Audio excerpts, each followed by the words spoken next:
Firstly, namaste, sawadee krap. I'm from Thailand, but I don't look like Thai.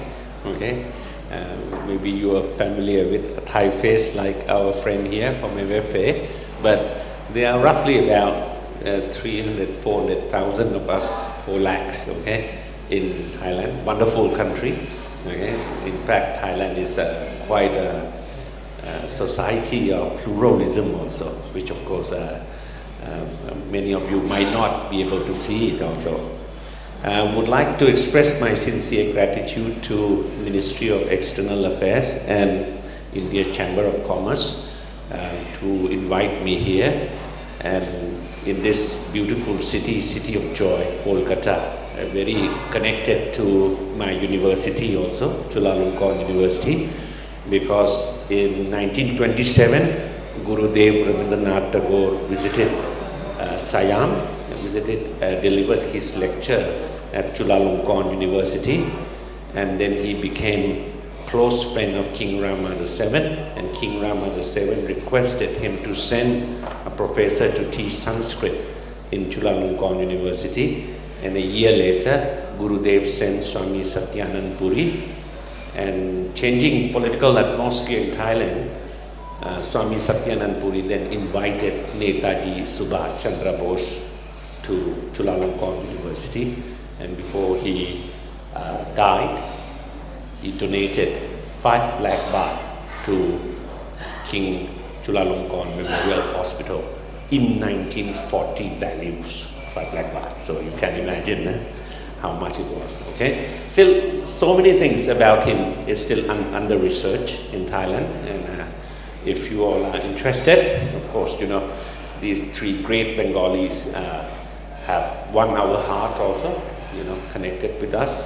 And then after that, of course, we have many Bengali professors coming here, and of course, one of them is Professor Kumkum Bhattacharya here.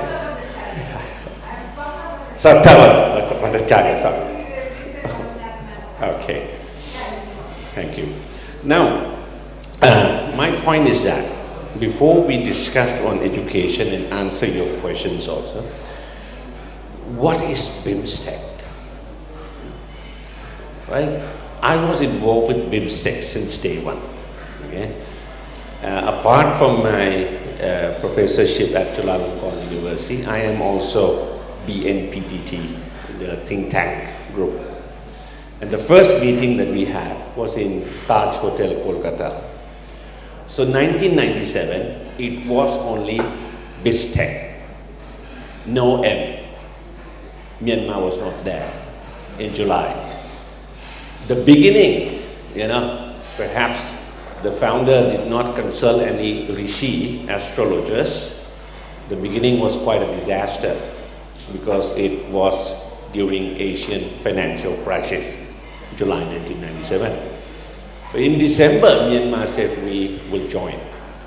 And that was really good news because it could connect us to India. Right? So that becomes BIMSTEC.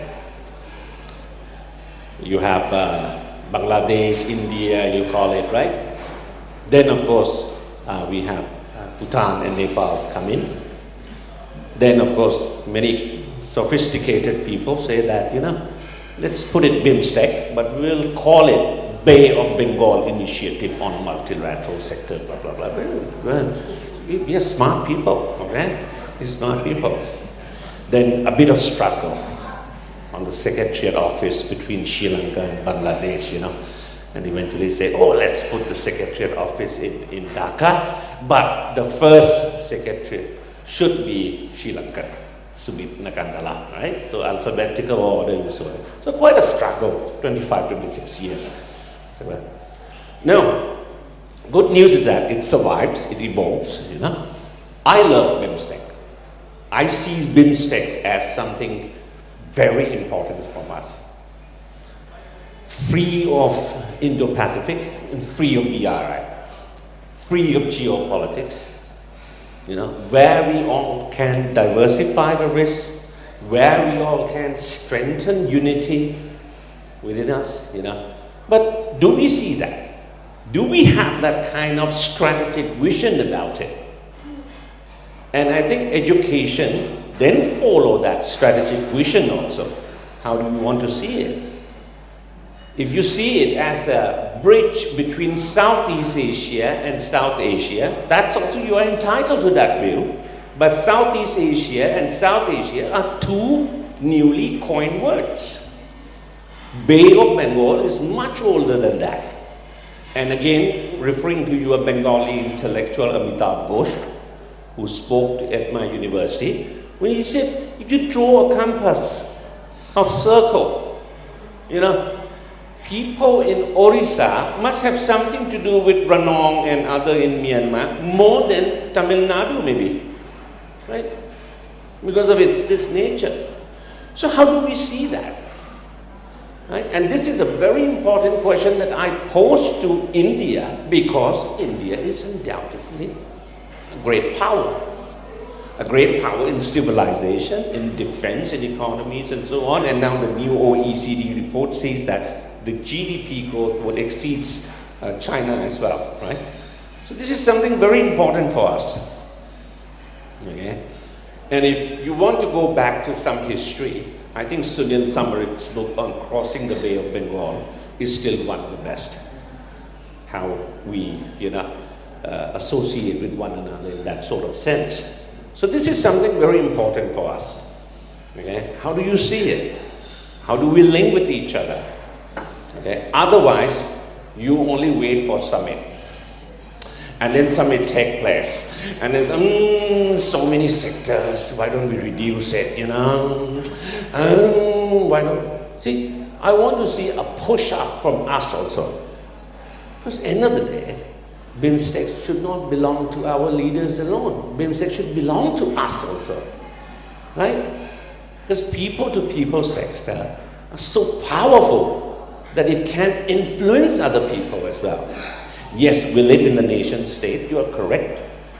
There's no such a thing as, no checkpoints at borders or whatsoever.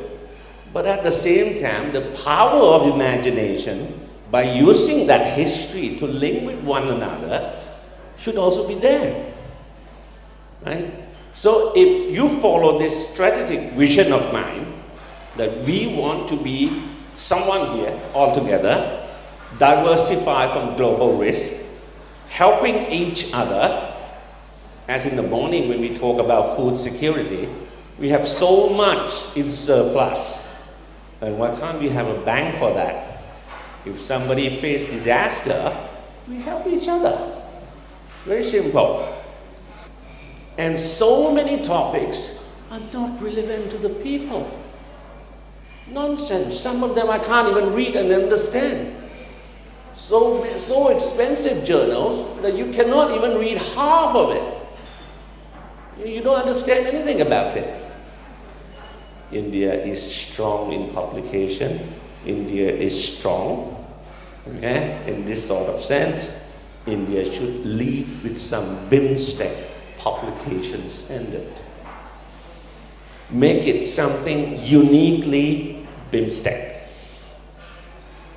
Make BIMSTEC special so that BIMSTEC has meanings. Otherwise, we meet like this again, maybe I'll see you again in Bangkok or somewhere in 2 years, and hi, hello, goodbye, and then months after the meeting, some will go to Park Street, some will go to, and that's it, done. But again, why don't we sacrifice something for the next generation, Make this more relevant, right? And in this, we can come up with so many names with BIMSTEC in front of it.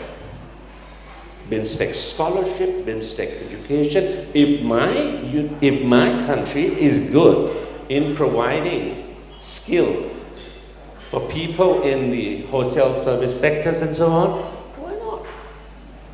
So far, many people have also sent from South Asian countries to work in Thailand to get that kind of skills, and we're very happy.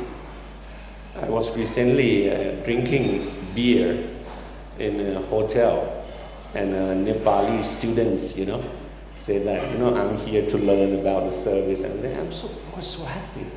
This is about us, It's about who we are. And in the past, our ancestors were much more generous than us.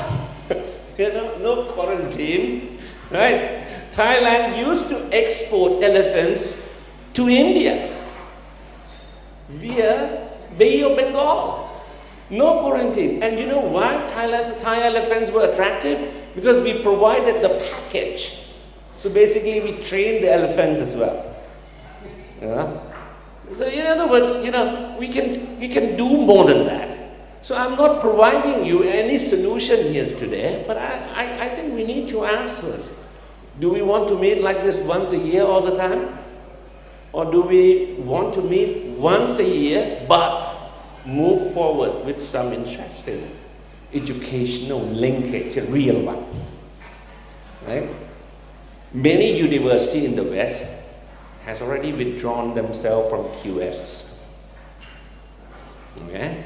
Because, for example, UC Berkeley, medicines and others, and Harvard, medicine, saying that, why are we here? We are here, to take care of our patients. We are medical professors. Why should we just submit all these kind of data to someone, what the left now call it neoliberal agenda or whatsoever it's called, okay? But the point is that, why can't we come up with something on us, right? So, BIMSTEC should be something unique, special. And believe me, I was involved with it since day one. Okay, you ask me about the history of BIMSTEC, I'll tell you bits of things. What kind of fight they had also, okay, which I don't want to say in here, right, okay? But it survives, not bad. Asian financial crisis, and then this and that, and it survives, not bad at all. So, from here, how do we take it? Okay? We can talk about scholarship, we can talk about exchanges and so on. Importantly, the first step that we need, whatever kind you want of it, that's another thing also, but the first thing that you need to do right now here is that, try to understand each other. Right? Try to understand each other more. Okay? BIMSTEC countries, this is what I do. Okay, this is what I do all the time. What is it all about, Myanmar? What is it about, Bangladesh? What is it about India? Okay, what kind of behavior is that? How do you explain it? What do you mean by it? Right? So this is something. Of course, I leave it here, and then Professor Basu can take over. Thank you. Fantastic, fantastic. It seldom happens that a panel discussion ultimately tends to synchronize to something meaningful. Ultimately, from all the speakers, what we got is, in order to have the dividends from our demography, as I said at the very beginning, we must have respect.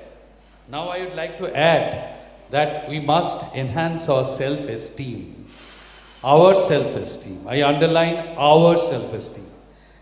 For example, if today some of the leaders, leading entrepreneurs start a BIMSTEC chamber for education, where all these BIMSTEC countries, education is looked into.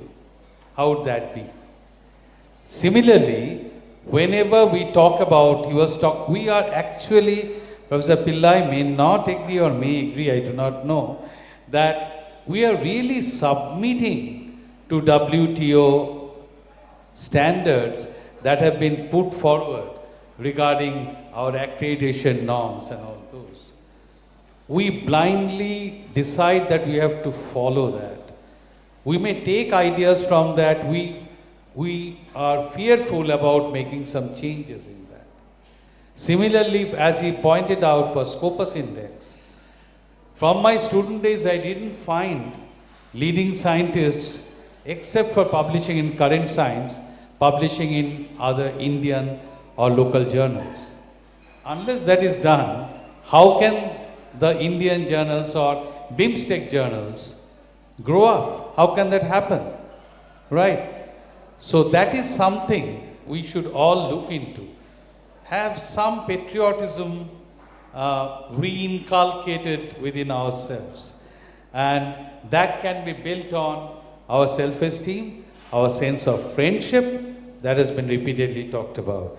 Now, I've got a brief 15 minutes time so that we can go up for another round for anybody who wants to include some more points that they might have missed or would like to talk. And this time, may I include, with your permission, sir, Professor Pillai in the panel? We'll come to that. We'll come to that. Just, yeah. No, right. So do you want first open? No more round? Okay. All right. So I'd invite any questions from you to the panelists. Yes, whatever opinions. Yeah. Thank you. Couldn't actually resist asking this because we are talking about QS, we are talking about the accreditations, and we have taken it to this extent that in my private management institute, we are actually encouraging faculty. We have subscribed now to Scopus, Web of Science. None of it comes free. There are financials involved. And we are encouraging our faculty across areas that find out what is listed here. And whichever journal you choose, it can be in ABDC, etc., but predominantly it has to be one of that. Otherwise, as an institute, where do you get the brownies? And this data is collected externally. This is not what we internally submit to these ranking agencies. So why are we doing this? We are not doing this to marginalize, dictate. It's not about that, but end of the day, rankings matter. So if not this, then what? Is there an alternative? If there is an alternative, we'll all again, move on, digress to that. But at this point of time, you go to the industry, recruiters ask, okay, where are you ranked? You go to academic institutions, networks, where are you ranked? Students, the new generation who are joining us, they'll come and ask us, okay, so why this drop? Where have you gone up? So rankings matter. Now, absolutely, we know what we are doing, but then again, what is the alternative? If there is another alternative, definitely we would go for it. So would you have any suggestions in mind? It's okay to say that this is not good enough, or this is not maybe what we should be doing. But if not this, then what? Sorry, just a little bit long, to answer you, because you come from Kolkata, you're Bengali, and you know Gurudev quite well, that he was not successful in education at all, because the education was also not very good, for somehow. So when he delivered his talk at Chulalongkorn University back in 1927, some of the Thai elites were praising him, for being successful and so. And he said, no, I failed. I was not successful in education. So I went to Vishwabharati, Shanti Niketan, and met Gautam Das. I call him Gautam Das, he's the Dean of Fine Arts. And then coincidentally, because of God maybe, I met Jogenda also, the artist, on that day. And he said, oh, Professor Surat, you are here. I said, no, so the dinner is on me. Please come to the galleries and this. So I said, hey, Gautam, you have this QS thing and so on. He said, we used to have a lot, and then we eventually eliminated it, And then I said, what happened then? He said, about 1,000 students applied throughout the world, and we could accept only 25 students, okay? Now, do you respect Harvard Medical School? It's not in QS anymore. Would you respect it, right? Now, I understand administrator mindset, okay? I understand I need some KPI, and now it's OKR, okay? But again, are these relevant to people, right? Right? So this is something we have to also talk about. So the alternative is that, why cannot we have BIMSTEC standard, right? That we can actually do something together. Nati dai duang chai mi wai wan. This is a Thai language, coming from Gurudev's poems. The mind is without fear. You cannot be fearful. You have to think also. that there is an alternative, right? And how do we make this an alternative more relevant to the society, to people? That is something we should think about it also, right? And please believe me, go and get some of the Scopus one, top one, and enjoy the whole volume. And bet with me, you won't be able to understand half of it, okay, what they're talking about. I'm not sure how relevant it is to the people as well.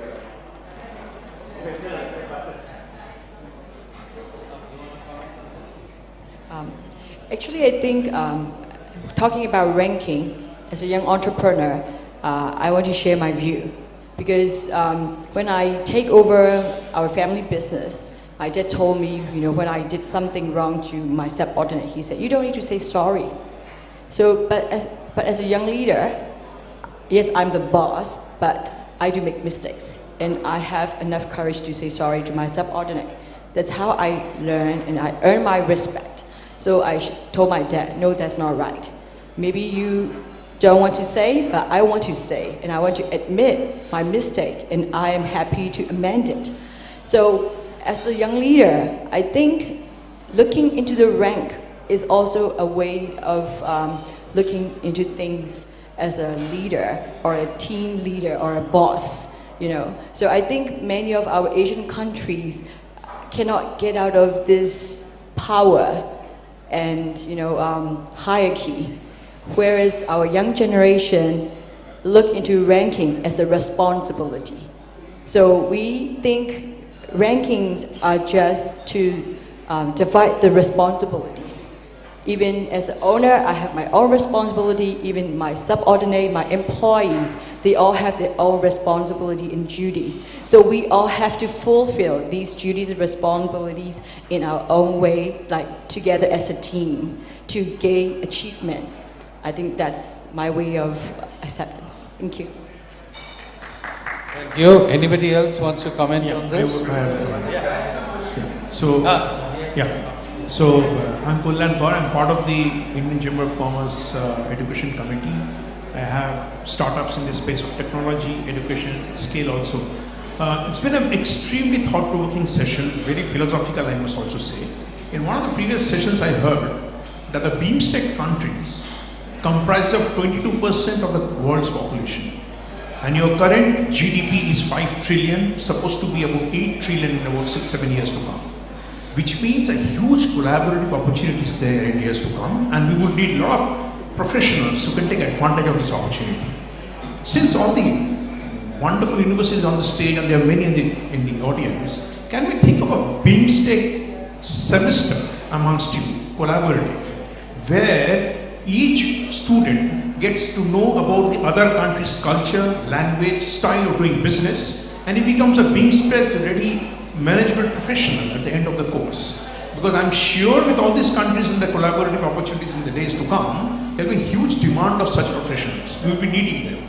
He would know how to greet a Thai business professional. He should know how to behave in Myanmar. He should know how to, talk to a Nepalese businessman. So that's the kind of culture, the language, the legal framework, all these things can be taught, and then as an optional BIMSTEC semester. I don't know if that's possible. Maybe a figment of imagination, just a thought. Thank you. Thank you for the suggestion. I don't know who is taking notes. Are you taking notes? And I also don't know what will be the follow-up. But it's a fantastic suggestion nevertheless. Yeah. Actually, my friend Professor Surat wanted that I should give some comments. This is what he's also a very good friend. I wanted to say a few words that I am also associated with Indian Chamber of Commerce for many years and get many lectures as guests to build up such relation. Now, going beyond that, some very important things. I have made several experience in collaboration with Myanmar, Dagon University, within the MOU signed in 2012. And I wanted to just not sharing my experience, it is wonderful. And also, please read my book, Rabindranath Tagore and Myanmar, Look His Policy, where a lot of my experience with Myanmar and Thailand is given. About financing, you see, when memorandum of understanding is signed between two governments, it's fine. But then comes university or institution. I'm talking about Calcutta University, my wonderful experience, of course. And then comes the question exactly who will finance, you know. So this fine, you know, a memorandum of understanding is valid for 5 years, and we have been there. Vice Chancellor always wanted that it should go on, and 2016 was my last visit. This is very important. And another important thing, and with that I will stop here because there are so many very, very important things are discussed here. I am retired, but still I am attached as advisor to several institutions. That you see about citation and all that. You know, students always tend to cite those who are recommended by teachers. And we teachers should have some moral to say, look, there is a word, I will just stop here, phrase in German, und Bibliografie und Halbstudien. You know, your bibliography should be very complete. Yeah, you agree or not, you should make it. This kind of training, methodological training is not given. You know, the bibliography, you see that copy is made, and all these things are very important. And about my experience, of course, everyone is invited to visit me and share their experience, and this is all. I built up also Buddhist studies, human rights, South and Southeast Asian studies. In Fantastic. University, and Thank you. I am still associated with Jadavpur University I see. and various other universities. Thank you, madam. Thank you very much. Thank you. Anybody from this side? I think you can pass on the microphone. Thank you. Hi sir, good evening to all of you. Through this forum, on this forum through CII, I would like to make a request to the Government of India. One is, in the last year, we attracted around 50,000 students, international students to India. Whereas in the same year, the number of students who went abroad from us is around 7.5 lakhs. So how we can attract more and more foreign nationals? For this, what I felt is, what is the reason for which the students go abroad for higher studies? One is the quality education, another one is therefore the career opportunities. At this point of time, the Indian government allows foreign nationals to practice here with a minimum CTC, which is around 16.5 lakhs. But a young student who has graduated, a foreign student who has graduated here in India, gaining that much of CTC is still a question mark, except barring IITs and IIMs. If government can take an exception for a student, foreign national who has studied in India, the graduation or a higher post-graduation, if they can waive off this ceiling, that would be wonderful, so that we can expect more and more students, foreign students, to come here, study and then build up their career. Point number one. Point number two, if government looks at it as an opportunity loss for an Indian, they can put a cap of 5 years, minimum 5 years they can practice here, and after that the ceiling can apply. Or as another one, from the BIMSTEC, if they give an exemption for the BIMSTEC students, that also will be a great opportunity to start with. So this is a request for the Indian Chamber of Commerce to take it up to the Government of India and do the needful for all education institutes to attract more and more students, and they can build up their career. That's what I'm looking at. Pooja, I think you did take the notes. Yes, okay. That's okay. Right, great. You want to say something? No, but lady at your back. Please pass on the microphone. I'd just like to comment on what you said. Besides other point, I found, as the director of NIT Durgapur, that the foreign students want world-class hostel facility, which we often lack in many institutes. It requires some resources, and that is one thing. Besides, and another point is, when we talk about the education, I don't think that in US, earlier when I used to teach teach at IIT Kharagpur, I strongly felt that when they go abroad, they don't get some different form of education, basic education, compared to what they used to get in India. Because many of my students say that citing what courses they attended, they were waived their course requirements there. All right? But of course, in the research level, they get better opportunities there, where we lack. Here, we lack that. So those are the points we can build on. Yes, please. I would like to comment on your color, right? I'm also from Myanmar, the same association as Winnie. We're from the Myanmar Women Entrepreneurs Association. Now this is my first time to Kolkata. I've been to India many times for my own business to Delhi. So I really agree with you. We as Myanmar, I'm sure likewise of Thailand, we are involved in so many ASEAN activities. This is our first time we are engaging with BIMSTEC. Now talking about education, education is very dear to my heart. I own a private institute. I have a lot of centers across Myanmar too. Been in education business for like so long. But one thing that really reflected on me when our colleagues in front talk about, can we have a BIMSTEC semester? And this brings up memories of the International Corporate Strategy Department of Tsubashi University of Japan. You mentioned that, one of the speakers mentioned that Japan doesn't speak English, which is very true. They do not speak English. But we do need to communicate. English become a medium. So myself, I'm from the class of 2007. Winnie is from the class of 2012, 11, yeah. We both attended a one-year, full credit MBA program. What I want to highlight is for us, even women entrepreneurs, we understand ASEAN now. But for us, we do not understand BIMSTEC to develop in various forums. And then, but what that experience of 1 year gave us is number one. Of course, we went through a scholarship. I think our colleague mentioned about financing. Scholarship. There is an ASEAN scholarship called the Young Leader Program. 15 are selected. Talking about the QS and all that stuff, the university doesn't care. Just want to know what is your vision in life.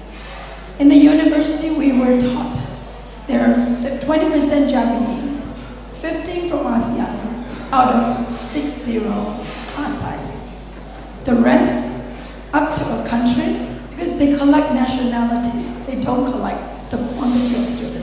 And we, every day, for every subject, every session, we have a session like this. Participation to discussion is rated 60%, and you can only be called to answer. And we are based on the principle of agreeing to disagree. So if we disagree, you score more points. The final exam is open book, open internet, open everything, but it's a 4 hours paper. So what we're trying to say is that that university, if you look at the global ranking, Hitoswashi may be there, but not our department. And really nobody cares, because they produce products like us, me, Winnie, and many others that create impact. So I guess BIMSTEC should look into some of this, because if not, I will not understand India. I want to understand more about India, more about Sri Lanka, more about Bangladesh, because this is very new to our generation. I totally agree, ASEAN is the same. But what we do not want as Myanmar women entrepreneurs to go back from BIMSTEC. See you at the summit in November, which we have an ASEAN summit in September. Yes. We are making this, but we don't want that. And I totally want to have an output. And I want, and you're so good to lead, please lead. We, Myanmar, will follow and make it a... So there is some comment from here. I think it was really very exciting thing to know how you agree to disagree and the way of education. I think all of us agree to that. Only thing is the systematic way of education in the large populated country where the numbers are very high, some kind of things are happening. So I have no comment on specifically on any issue, but I think the one thing has been said, conference this time, conference in September, then conference next time. I do agree that should not happen. But there's a silver lining for that also. If nothing happens, at least that should keep on happening. That is number one. I'm a very positive thinker. And number two about is that probably these conferences are creating that kind of ecosystem in due course of time when countries are coming closer by World Wide Web, internet, coming together, online, offline.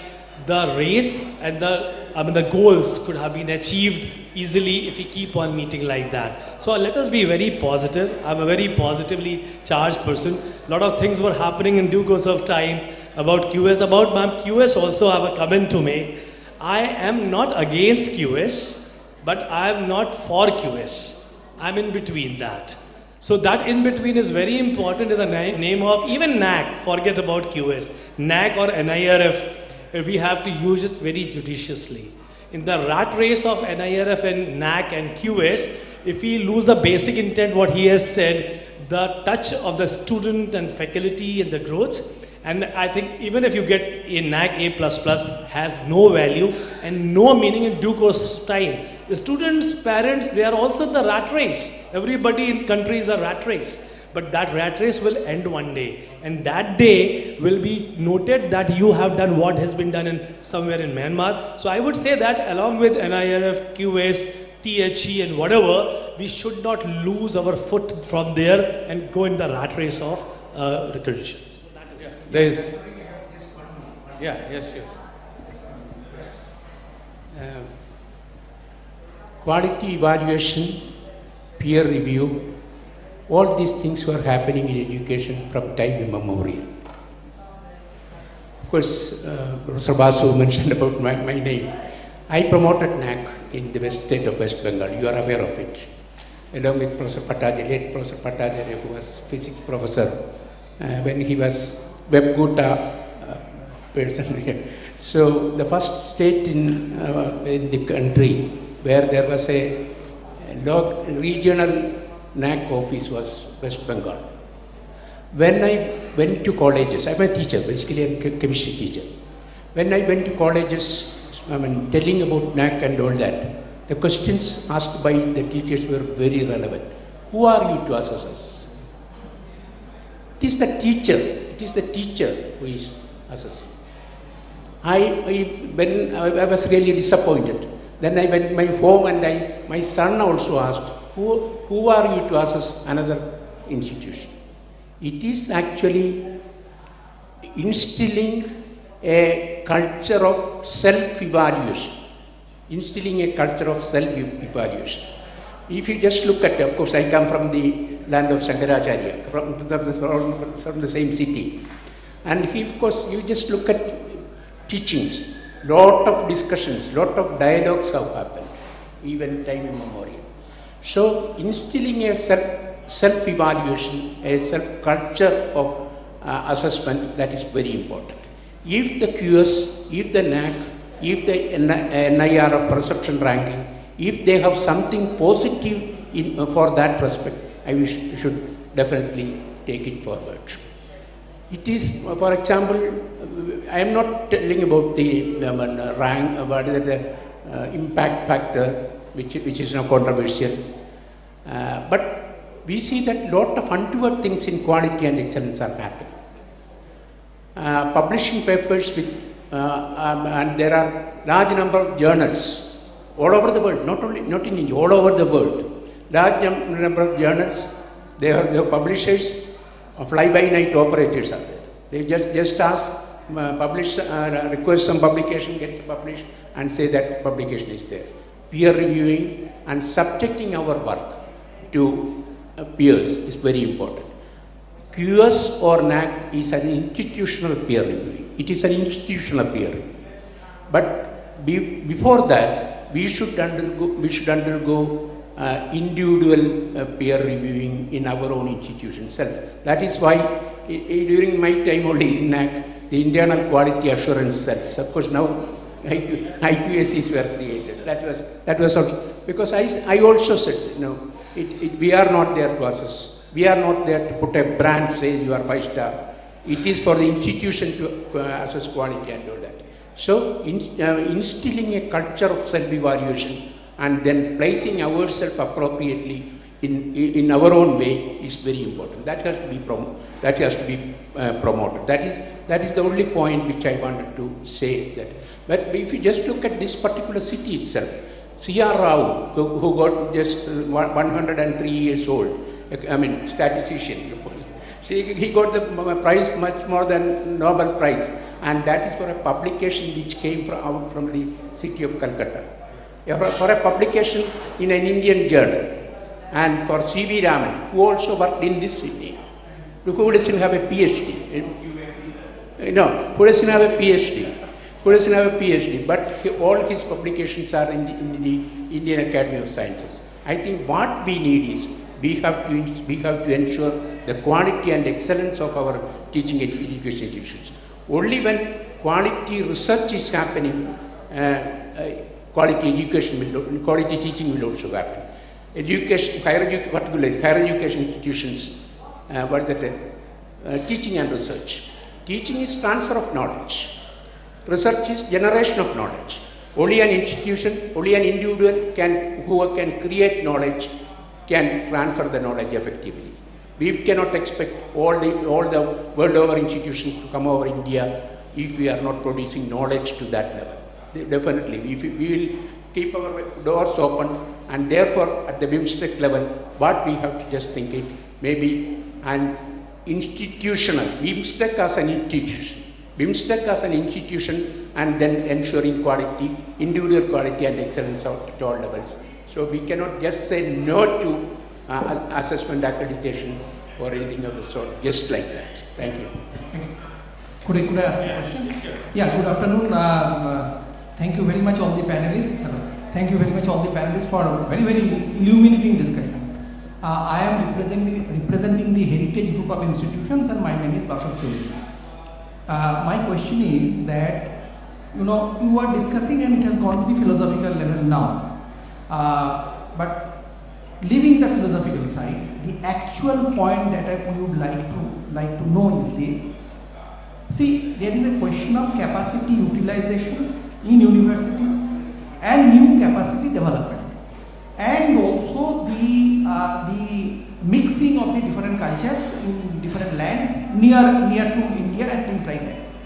My question is, in the United States, when these students go to the community colleges, then there is research. Research is, if you go to a community college and take some courses, what is the return on that particular course? There is research, and that research says that if you go to the community college and do a particular course, there is a 10% increase in your salary, 10% increase in what you are getting, and things like that. There is, people have presented, and I had been a Fulbright fellow, so I had the opportunity of listening to those lectures. My point is that we should also do that kind of research over here, and we should really brand our institutions by really doing that kind of research, that if a student studies this particular subject, this will give you intellectual knowledge and not any financial thing. Some people will go for that.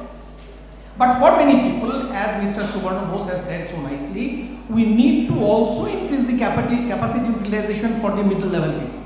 The skill is very, very important, and that skill is necessary. And what will people do after doing master's course in sociology?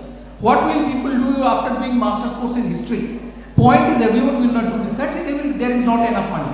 But the point is, what will they do? That needs to be done. Secondly, everyone will not be top class engineer. So the point is, those who have not been very top class engineers, what is the way out for them? How will they get the chance to earn money and make a living for themselves?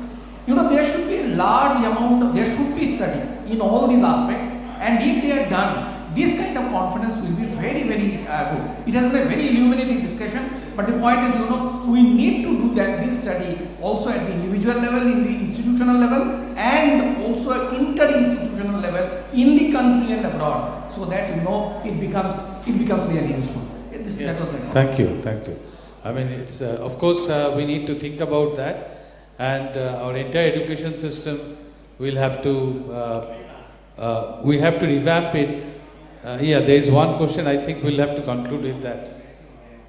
Oh, I mean, here was Hello. another hand. Yes, please. Make it short, please. Huh? Very short. Yeah. So the thing is that, see, I'm an agriculture specialist by profession. I'm working with the World Bank, but I had come here to understand about the education as well. You know. So what I understand is the knowledge sharing is knowledge elevating actually. So if we can have students exchange programs between the BIMSTEC countries, and learning from each other, then boost our knowledges, So learn from each other because there's good practices. That was the theme where we are talking about BIMSTEC without barriers. Not only the students, but also the faculty members can go and talk and learn from each other. That's fantastic. That can Yes. boost the economic really well. Please. Yeah. Yes.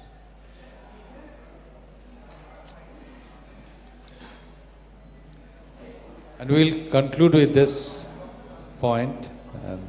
Thank you. Actually, I am from the social science background, so I just want to add two additional dimensions to the discussion that has been made till now.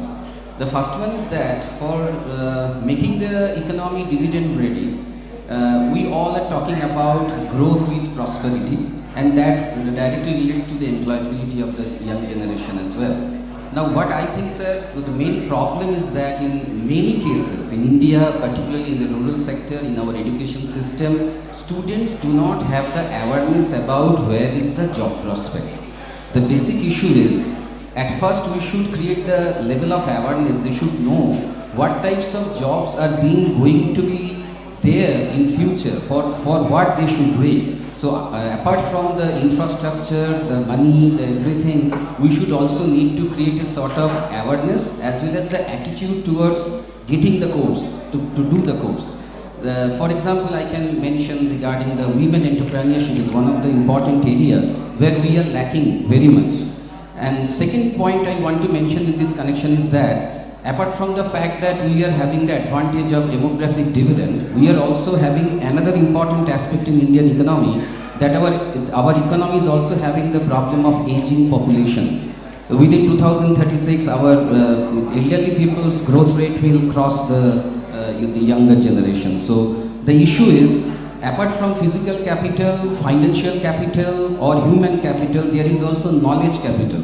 So how can we leverage that knowledge capital? Because most of the people in that age group in India, they live in the they are not in the government sector, so they don't have the pensions and other income streams. So that's why how they should remain employable even after their retirement age, because there should not be any retirement age. Just in US, there is no retirement age. I think I want to share. I want to share what I always tell to our women housewives, most of the housewives, because I think adopting the mindset of entrepreneurship is very important. Because many people in our country also become jobless. We don't have many job opportunities, especially women who are the mothers and who are housewives. So I always say, we can be the entrepreneur, women entrepreneurs. You can start where you're good at. Like, because you're very good at cooking, why can't you just start selling from online, because like in our country, Facebook is very popular. So nowadays, many women are selling their cooking, their products, from website and from Facebook, etc. So I think this entrepreneurship mindset is very important for all of us. Because it doesn't have any framework or limitations. It actually changed the way of we see things, so there is no right answer in this world. Things that could be right, could be wrong for you. So, each person have their own right and they have their own belief that we have to respect. That's why we say like agree to disagree, and also from that, we have to change our vision from negativity into positivity. And the difficulties into opportunities. And the last but not least, these problems into inventions. That's how entrepreneurs are born. So I think this is very important concept for all of the young people and the generations. Thank you. Just want to add on, last 1 minute, about before career counseling, there's very important aspect on which we are working, and while working with UNICEF for some time, we have did a survey of Watson, and somebody was talking about his skills, and we have found not even a single plumber in one big area of my city of Lucknow was IIT trained, ITI trained.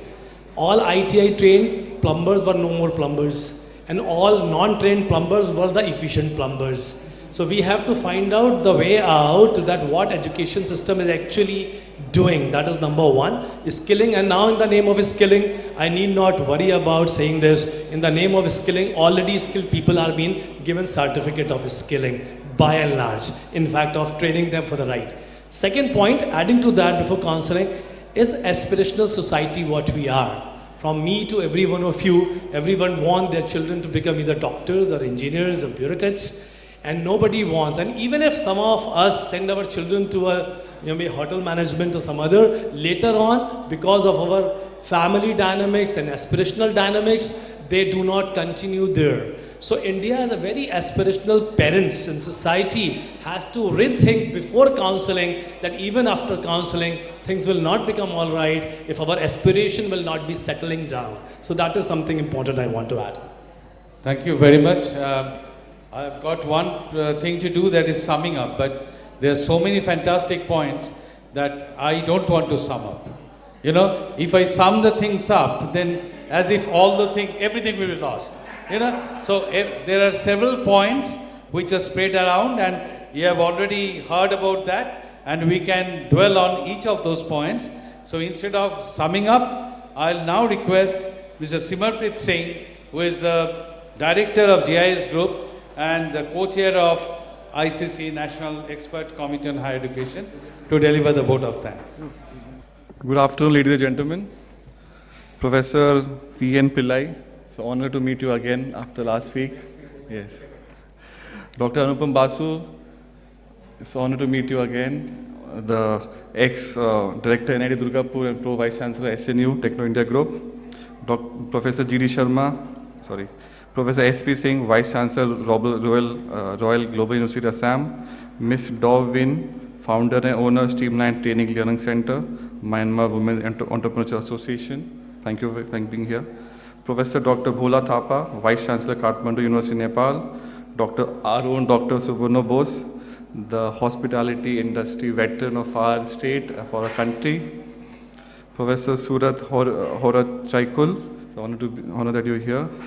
Mr. Satyam Vachadri, Chairman of the ICC National Expert Committee on Education. Dignitaries, ladies and gentlemen, friends from the media, it's an honor that all of you are present here in such a scorching heat. And it's a pleasure that ICC has included the education vertical in BIMSTEC. It was the need of the hour, because all the 7 countries are part of BIMSTEC. Education is the only thing that can combine them, can unite them, and can use as a soft diplomacy as well. And I hope that ICC takes up the notes that those points were discussed today. And I hope that the members from other countries take up the same matter in their respective government officials, because as Professor Surat said, we should not be just meeting in a conference every year or twice a year. We should be doing an active work. Active work can include BIMSTEC University, scholarship, you name it. The sky is the imagination is the thing here. And it's an honor to be here, and thank you so much.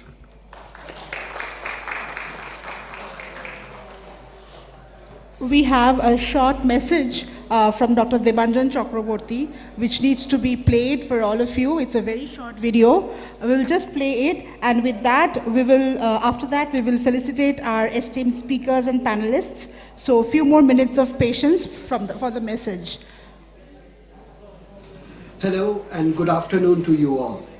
I am Dr. Debanjan Chakraborty, Director of British Council for East and Northeast India, and it's a great pleasure and privilege to be addressing this session at the BIMSTEC conclave on demographic dividend and how it can boost education and economic growth.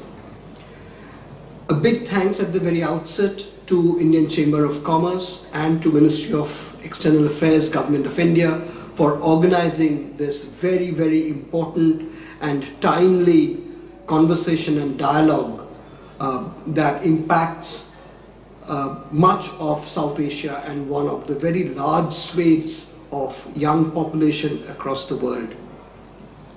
The topic I'm going to address is primarily the importance of creative economy within BIMSTEC's economic future. Creative economy is a relatively new term in terms of how long it has been around in policy discourse for economic purposes, but as an activity it is one of the oldest human activities.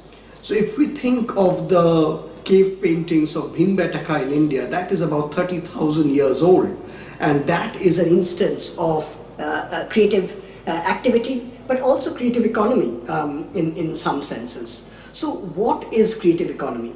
Creative economy is essentially a whole range of activities that stems from individual creativity and talent that can lead to wealth creation and through generation of very specific IP, intellectual property issues. So this is an area that is a major expertise of the UK. UK government has been at the forefront of embedding creative economy approach to its wider economic policy since the late 1990s, from 1997 in fact. One of the great advantages of a creative economic approach, especially in this point of time in history, is creative economy activities are sustainable. They are non-extractive in nature, that is, there is no mining involved in it. It is very human capital intensive, so human beings are at the heart of creative economy activities. And it is quite equitable in nature in terms of income distribution. And it is relatively future-proof when it comes to employment opportunities and wealth creation and how that impacts individuals, because this is one area in future which will be relatively less impacted by artificial intelligence, by robotics and machine learning. Again, going back to UK's expertise, I think that I wanted to park a couple of data in front of you. The creative economy of the UK is worth 119 billion pounds at 2021. During the pandemic, it was assessed that though all sectors of the economy suffered a huge hit, creative economy and certain sections of creative economy were relatively less affected. One of the new areas of creative economy, of course, is around digital technology and what is defined as the createch sector, creative technology sector. And that again has humongous potential in the BIMSTEC area. This also has a direct relationship with education, and education that's linked to employment generation in the future. We know from lots of data that, and from anecdotal evidence and qualitative evidence, that the traditionally aspired to domains in education such as engineering and medicine and law and accountancy, these are under threat and are shriveling and are going to not be around. They are going to wither away in the next 10 years or so because of the humongous strides and progress made by artificial intelligence, machine learning, robotics, etc. However, the BIMSTEC area is one area that has one of the highest concentration and total number of young people. So the demographic dividend that has been touted about for a while is what the entire BIMSTEC area is uniquely positioned to reap. And we can only reap this in the BIMSTEC area if there are specific investments made in creative economy education. India's new national education policy lays fantastic and robust foundation for creative education at the school level, and it creates opportunities even at higher education level and at the technical and skills level to have creative economy approach to education, which can create really good opportunities for young people in India in the creative economy space. In the G20 conversations that India is leading on this year, under the leadership of Prime Minister Narendra Modi,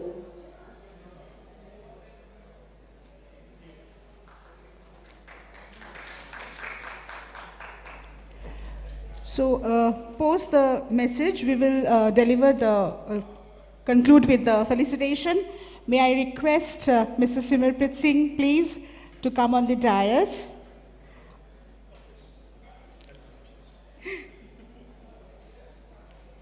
To Professor S.P. Singh, Vice Chancellor, Royal Global University.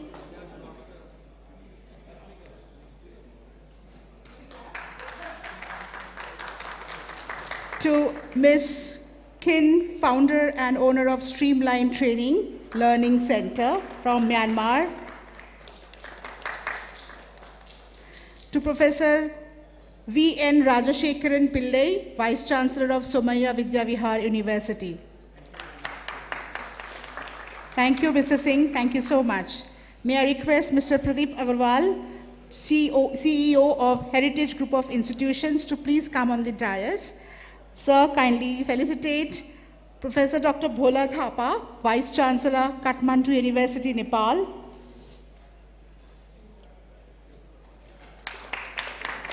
To Dr. Shubhano Bose, Founder and Chief Mentor, IndiSmart Group and IIHM. And to Professor Surit Horachaikul from Chulalongkorn University.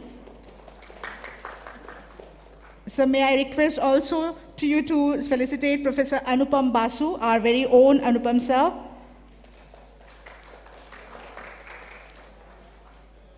Thank you so much. Thank you. Yes, we conclude the session over here. You can continue your networking, your exchange of cards forward. Photo with co-chairman and myself. Sure. Thank you. Can we have a group photo of the panelists and everyone, our committee members and panelists over here, please? A group photo of our panelists and the committee members.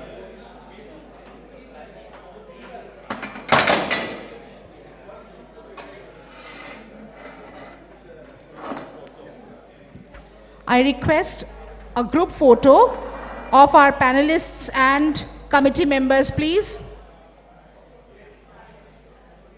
Mr. Singh, Professor Singh, Professor Pillai, Dr. Bose.